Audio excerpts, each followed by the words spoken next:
ठाकरे बंधूंच्या युतीची अधिकृतरित्या घोषणा झाली आहे आणि या घोषणेनंतर उद्धव राज ठाकरे एकत्र आल्यानं मुंबईतील 67 प्रभागांचा यामध्ये फरक पडणार आहे।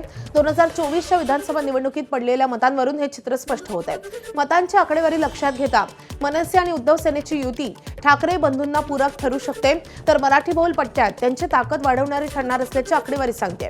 ज्या ठिकाणी ठाकरे विरोधात लढले त्या ठिकाणी त्यांच्या मतांची बेरीज ही मविया आणि महायुतीच्या मतांपेक्षा नक्कीच जास्त आहे आणि त्यामुळे या समीकरणानुसार ठाकरे एकत्र आल्यास अनेक मराठी बहुल भागात त्यांना चांगलाच यश मिळण्याची शक्यता आहे। शिवसेना मनसे युतीचा पहिला स्थानिक पातळीवरील मेळावा मुंबईच्या सार्को परिसरात झालाय।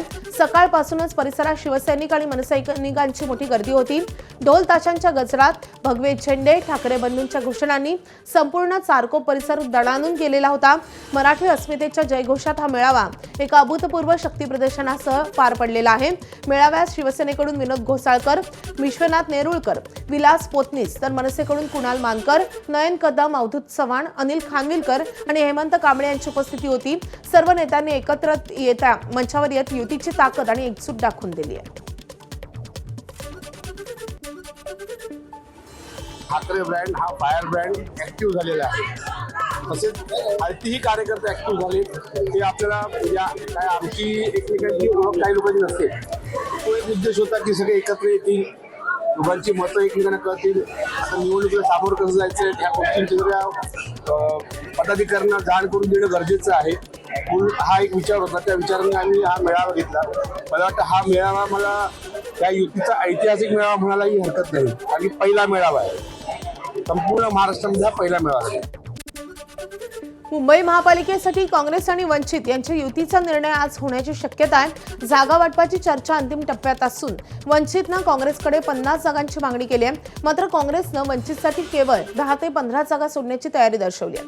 मुंबई महापालिका निवडणूक काँग्रेस स्वबळावर लढण्याची तयारी करत असतानाच संभाव्य मित्रपक्षांना सोबत घेण्याचे प्रयत्न सुरू आहेत। याच पार्श्वभूमीवर काँग्रेसनं नुकतीच महादेव जानकर यांच्या राष्ट्रीय समाज पक्षासोबत आघाडी जाहीर केली आहे। मुंबई महानगरपालिकेची निवडणूक राष्ट्रवादी काँग्रेस स्वबळावर लढण्याची शक्यता आहे। मुंबई महापालिकेसाठी आज भाजप आणि शिवसेनेनं जागावाटप जाहीर केलं, तर राष्ट्रवादी काँग्रेसचे प्रदेशाध्यक्ष सुनील तटकरे पत्रकार परिषद घेऊन 100 उमेदवारांची यादी जाहीर करण्याची शक्यता आहे। मुंबई महापालिकेच्या निवडणुकीत आता हिजाब हा एक मुद्दा बनलाय। हिजाब परिधान करणारी महिला एक दिवस मुंबईची महापौर बनेल असा विश्वास MIMचे नेते वारिस पठाण यांनी व्यक्त केलाय। खान आणि पठाण मुंबईचे महापौर का बनू शकत नाहीत? देशाच्या संविधानानं सर्वांना समान हक्क दिले असल्याचा मुद्दाही त्यांनी मांडलाय। मैं तो चाहूंगा कि क्यों ना कोई पठान, खान, अंसारी, शेख, कुरैशी बने मेयर। क्यों नहीं बन सकता भाई? देश सभी का है, देश इक्वालिटी की बात करता है, तो वो भी बन सकते हैं। अगर वो बन सकता है तो ये भी बन सकते हैं। मगर इनका ऐसा ये बनेगा नहीं, जिसको जनता चाहेगी, जिसको जनता वोट देगी, मोहब्बत से नवाजेगी, वो बनेगा मेयर। ये कौन होते हैं बोलने वाले? ये अगर बोलते हैं मराठी बनेगा तो मैं बोलता हूँ क्यों नहीं बनेगा। इन्होंने पहले कहा आई लव महादेव बोलने वाला बनेगा, ठीक है। अगर वो बन सकता है तो आई लव मोहम्मद सल्लल्लाहु अलैहि वसल्लम बोलने वाला पठान, खान, शेख, सैयद, अंसारी, कुरैशी क्यों नहीं बन सकता। डॉन अरुण गवळीच्या दोन्ही मुली निवडणुकीच्या रिंगणात उतरल्यात। अखिल भारतीय सेनेकडून मुंबई महापालिकेसाठी अरुण गवळींच्या मुलींनी उमेदवारी अर्ज भरलाय। प्रभाग क्रमांक 207 मधून योगिता गवळी, तर प्रभाग क्रमांक 212 मधून माजी नगरसेविका गीता गवळींनी उमेदवारी अर्ज दाखल केलाय। माजी नगरसेविका वंदना गवळींच्या विरोधात योगिता गवळी उभ्या आहेत। वंदना गवळी अरुण गवळींच्या सुनबाई आहेत। मुंबईतील 11,01,516 संभाव्य दुबार मतदारांपैकी केवळ 15% म्हणजे 1,68,357 हे दुबार असल्याचं फेरपडताळणीमध्ये स्पष्ट झालंय। मात्र यापैकी केवळ 28% म्हणजे 48,628 जणांनी दुबार मतदान करणार नसल्याचं महापालिका कर्मचाऱ्यांना कळवलंय। याबाबत त्यांनी फॉर्म अ लिहून दिलाय आणि त्यामुळे अशा अन्य मतदारांच्या नावापुढील डबल स्टार कायम ठेवण्यात येणार आहे। मतदानाच्या वेळी त्यांच्याकडून केंद्रावर हमीपत्र लिहून घेण्यात येईल। ठाण्यात महायुतीच्या जागावाटपाचं घोडं अडल्याचं चित्र पाहायला मिळतंय। ठाण्यात भाजपनं शिवसेनेला आता एका दिवसाची डेडलाईन दिली आहे. आज शिवसेनेनं बैठकीचं आमंत्रण दिलं नाही तर भाजप स्वबळावर लढण्यासाठी उमेदवारांना सांगेल अशी माहिती कळते. काल रात्री उशिरा भाजपचे प्रदेशाध्यक्ष रवींद्र चव्हाण आणि उपमुख्यमंत्री एकनाथ शिंदे यांच्यामध्ये तिसरी बैठक पार पडली आहे. बैठकांचा सिलसिला सुरू आहे, मात्र अजूनही अंतिम जागा वाटप झालेलं नाहीये. 19 तारखेनंतर शिवसेनेकडून चर्चेसाठी कोणताही प्रस्ताव आलेला नाहीये आणि त्यामुळे वरिष्ठ नेत्यांची मुंबई ठाण्यामध्ये बैठका सुरू आहेत, मात्र स्थानिक नेत्यांची अजूनही बैठक झालेली नाहीये. शिंदे आणि चव्हाणांच्या बैठकीत जागा वाटपाच्या फॉर्म्युलावर चर्चा झाल्याची माहिती आहे. माझाला मिळालेल्या माहितीनुसार ठाण्यात मोठा भाऊ म्हणून शिंदेची शिवसेना 87 ते 92 जागा लढेल, तर लहान भाऊ म्हणून भाजप 35 ते 40 जागा लढण्याचा अंदाज आहे. काही जागांवर उमेदवारांची अदलाबदली होण्याची शक्यता वर्तवली जाते. कल्याण डोंबिवली महापालिका निवडणुकीसाठी महायुतीचा संभाव्य फॉर्म्युला समोर आलाय. कल्याण डोंबिवलीमधल्या 120 जागांपैकी शिवसेना जवळपास 60 ते 65 जागा तर भाजप 55 ते 60 जागांवर लढणार आहे. कल्याण डोंबिवलीमध्ये भाजप आणि शिवसेनेची ताकद समान आहे.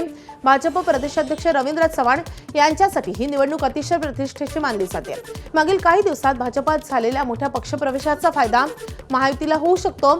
सोबतच शिंदेचे काही माजी नगरसेवक देखील भाजपनं आपल्या गळ्याला लावलेले आहेत.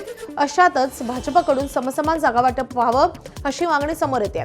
2017 सालचे निकाल पाहिले तर भाजप 42, शिवसेना 52, काँग्रेस 4, राष्ट्रवादी 2, मनसे 9 आणि इतर पक्ष 2 तर अपक्ष 9 निवडून आलेले होते. उद्धव ठाकरेंची शिवसेना आणि राज ठाकरेंची मनसे या दोन पक्षांनी भिवंडी महापालिकेमध्ये सर्वच्या सर्व 90 जागा युतीत लढवण्याचा मोठा निर्णय घेतलाय. सूत्रांनी दिलेल्या माहितीनुसार ठाकरेंची शिवसेना 80 तर मनसे 10 जागांवर लढणार आहे. एकसंध शिवसेनेनंही आजवर भिवंडीत कधीही एवढ्या जागा लढवल्या नव्हत्या आणि त्यामुळे ठाकरेंच्या शिवसेनेचा निर्णय राजकीयदृष्ट्या अत्यंत महत्त्वाचा मानला जातोय.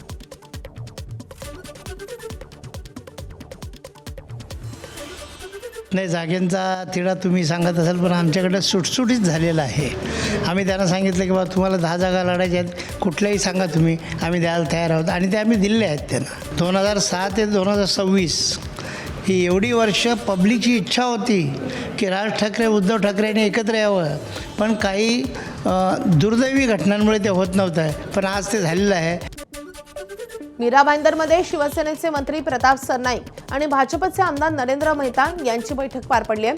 मीरा भाईंदरमध्ये युतीवर तोडगा काढण्यासाठी दोन्ही पक्षाचे आमदार आणि महत्त्वाच्या पदाधिकाऱ्यांची समन्वय समिती गठीत करण्यात आली आहे. यावेळी सरनाईकांनी भाजपला प्रस्ताव दिला असून आज किंवा उद्या युतीबाबत तोडगा निघेल अशी अपेक्षा व्यक्त होतीये. आमच्यात काहीही मतभेद नसल्याचंही त्यांनी यावेळी सांगितलंय.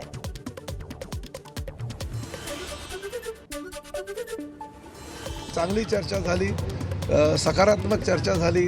दोन्ही पक्षांना युतीच्या माध्यमातूनच लढवण्याचा मानस आहे, परंतु काही गोष्टी अशा असतात की कार्यकर्त्यांच्या माध्यमातून आम्हालाही काही निर्णय असे जे आहेत ते घ्यावे लागतात. ज्या लोकांनी आम्हाला आमदार बनवलं त्या कार्यकर्त्यांना आता कुठेतरी न्याय द्यावा ह्यासाठी आम्ही दोघेही प्रयत्न करतो. काही आम्ही प्रस्ताव त्यांच्याकडे आम्ही दिले, काही प्रस्ताव त्यांनी आमच्याकडे दिले.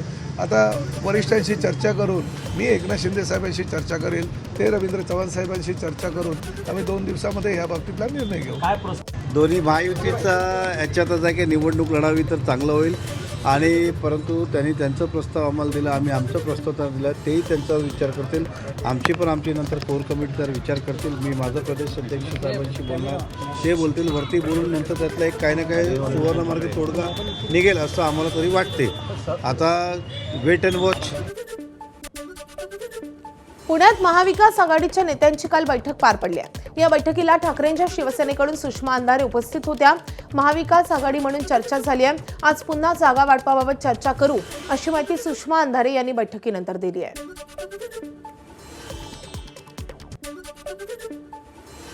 आम्ही आता काही वॉर्ड्सवर चर्चा करू शकलो, अजून सगळे प्रभागाची चर्चा होणं बाकी आहे. आम्ही साधारणतः 1 ते 14 प्रभागापर्यंतची चर्चा आमची आता झालेली आहे. अजून काही चर्चा करणं बाकी आहे. त्यामुळे उर्वरित जी चर्चा आहे, प्रभाग इतके सगळे जास्त असल्यामुळे आणि ही सगळी चर्चा आता होऊ शकत नाही सलगपणे, त्या मानवीय मर्यादा लक्षात घेता आम्ही उर्वरित जी चर्चा आहे ती उद्या पुन्हा बसत आहोत चर्चेसाठी. उद्या अजून सचिन भाऊही असतील आमच्यासोबत चर्चेला आणि इतर अजून मंडळी असतील. सो आत्ता जेवढी चर्चा झाली ती साधारणतः प्रभाग. आता जे काही काय म्हणता येईल त्याला जागा वितरणाची जी काही फॉर्म्युला आहे त्याच्यामध्ये निश्चितपणे सकाळी दुपारी आणि संध्याकाळी ग्राफचा जो खालीवर जो होत होता, कारण आधी काही 2 लोक बसणार आहेत, मग संध्याकाळी अचानक 3 लोक बसणार आहेत, हे जे काही चालू होतं त्यामुळे थोडासा फॉर्म्युला इकडे तिकडे होऊ शकतो. मात्र निश्चितपणे सगळेच लोक अत्यंत सामंजस्याने चर्चा करतील आणि सामंजस्याने या सगळ्या गोष्टींवरती तोडगा काढतील. पुण्यातील आंदेकर कुटुंबियातील 3 सदस्य निवडणुकीच्या रिंगणामध्ये आहेत. त्यांना महापालिका निवडणुकीच्या प्रचारावेळी मिरवणूक, भाषण, घोषणाबाजीला मनाई करण्यात आली आहे. तसंच पोलीस बंदोबस्तात उमेदवारी अर्ज दाखल करण्यास परवानगी मिळालेली आहे. आयुष कोमकर हत्या प्रकरणामध्ये बंडू आंदेकर जेलमध्ये आहे, तर सोनाली आणि लक्ष्मी आंदेकर हे देखील 5,40,00,000 खंडणी प्रकरणात जेलमध्ये आहेत. आता त्यांना प्रचार करताना हे सगळे नियम पाळावे लागतील. कोल्हापूर महानगरपालिका निवडणुकीसाठी काँग्रेसनं पहिली यादी जाहीर केली आहे. काँग्रेसच्या पहिल्या यादीमध्ये 48 उमेदवारांच्या नावाची घोषणा करण्यात आली आहे. यामध्ये राजेश लाटकर यांच्यासह अनेक दिग्गज माजी नगरसेवकांचा या यादीमध्ये समावेश आहे. सांगलीमध्ये आगामी महापालिका निवडणुकीसाठी उमेदवारीवरून भाजप पुन्हा एकदा भाजपमधली गटबाजी चव्हाट्यावर आली आहे. मुख्यमंत्री देवेंद्र फडणवीस यांच्यासोबत मुंबईत झालेल्या बैठकीत आपापल्या समर्थकांची नावं पुढे रेटण्यावरून 2 प्रमुख नेत्यांमध्ये तीव्र वादावादी झाल्याची चर्चा आहे. एका महिला नेत्यानेही आक्रमक भूमिका घेत काही नेत्यांना थेट जाब विचारल्याचं सांगितलं जात आहे. पक्षात अलीकडे प्रवेश केलेल्या नेत्यांच्या कार्यकर्त्यांना संधी देण्याचा आग्रह धरला जात असताना विधानसभा निवडणुकीत पक्षासाठी काम केलेल्या जुन्या व निष्ठावंत कार्यकर्त्यांकडे मात्र दुर्लक्ष कसं करायचं असा सवाल उपस्थित होतोय आणि त्यामुळे नवा जुना वाद अधिकच तीव्र होताना दिसतोय. काही महिन्यांपूर्वी भाजपमध्ये प्रवेश केलेल्या जिल्हा बँकेच्या उपाध्यक्षा जयश्री पाटील व पृथ्वीराज पाटील यांच्या गटाला किती जागा द्याव्यात यावरून चर्चा रंगली आहे. पक्ष प्रवेशावेळी दिलेली आश्वासनं पाळण्याचा मुद्दा वरिष्ठ पातळीवर उपस्थित करण्यात आल्याचं समजतंय.